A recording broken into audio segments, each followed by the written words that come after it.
নাই জোরে বলা আছে না নাই?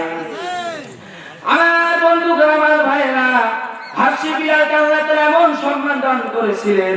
কালো মানুষ, হাফসি এলাকার মানুষ ছিলেন তিনি, এমন কালো মানুষ ছিলেন। তিনি মদিনার নববী মসজিদে তিনি আযান দিতেন, হাইয়া আলাস সালাহ,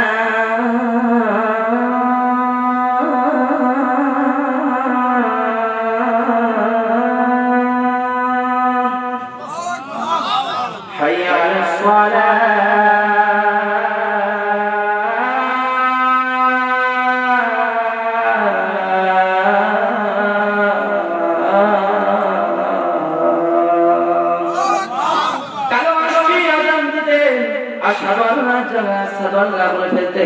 শিরের জায়গায় সিন বলে ফেলতেন। এই জন্য আপনারা অনেকেই শুনেছেন।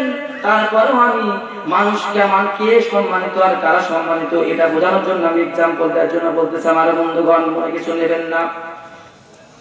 হযরত বিলাল কালো মানুষটি ছিলেন, তিনি এত সুন্দর মধুর আযান দিতেন। তার কণ্ঠ তেমন ভালো ছিল না, মনে করতেছে অনেক সুন্দর আযান, তার কণ্ঠ তেমন ভালো ছিল না, ঠোঁটখানি ছিল মোটা, বলে ফেলতেন। এই জন্য মদিনার সকলের সমালোচনা শুরু করলো, বিলালকে সবাই সমালোচনা করতে শুরু করলো।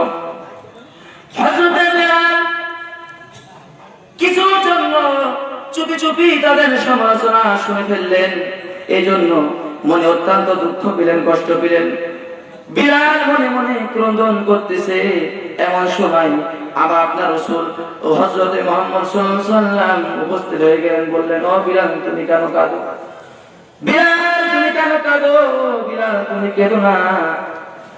আর কাল থেকে ফজর আযান এমন ব্যক্তি দেবে যে মদিনার সবচাইতে সম্মানিত ব্যক্তি।